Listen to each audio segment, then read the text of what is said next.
Bonsoir tout le monde. C'est très difficile de prendre la parole après un visionnaire comme Jean Dorion et un homme de parole comme Stéphane Gendron.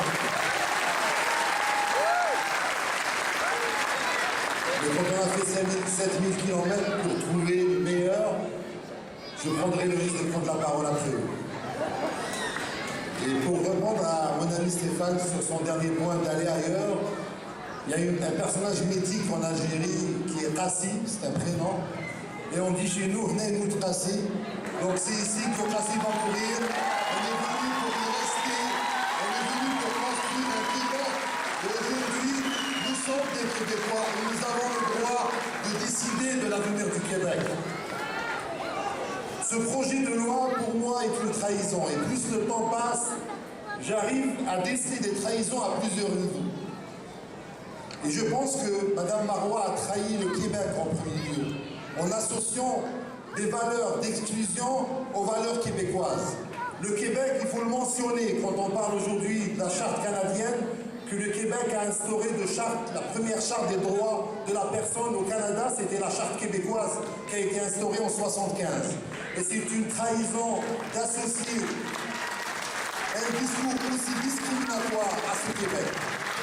C'est une trahison au peuple québécois qui a élu Mme Marois parce qu'il y avait une crise économique, parce qu'il y a un taux de chômage de plus en plus élevé. Et au lieu de travailler sur des vrais problèmes, Mme Marois a choisi de travailler sur des problèmes imaginaires.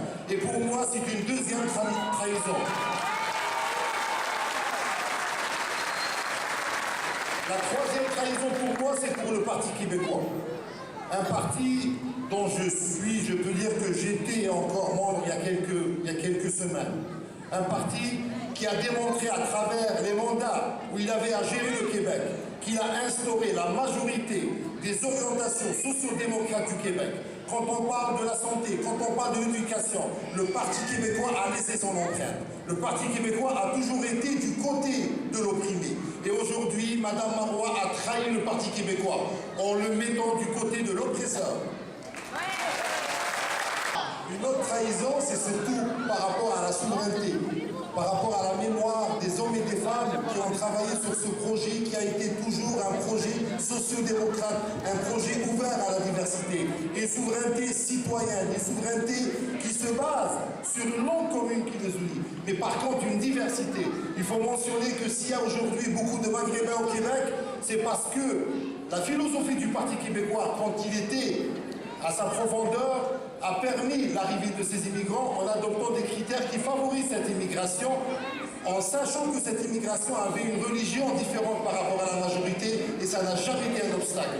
Aujourd'hui, Mme Marois a trahi cette mémoire, la mémoire de M. René Lévesque, lui qui est québécois, mais par contre, avec toute l'affinité qu'il avait avec la France, il a choisi le combat du peuple algérien parce qu'il a choisi le camp des opprimés.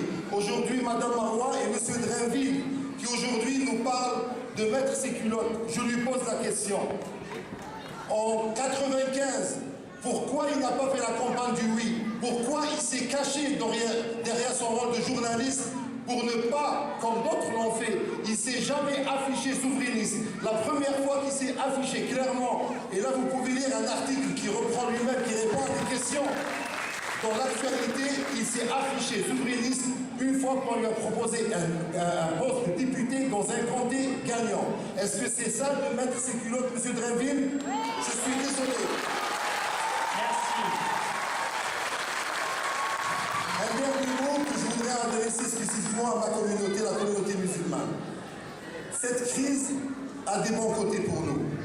Elle nous a permis de comprendre que les libertés et les droits qu'on a trouvés dans ce pays ne sont pas acquises. C'est des droits qui sont reliés à un combat quotidien, que chacun de nous doit s'impliquer.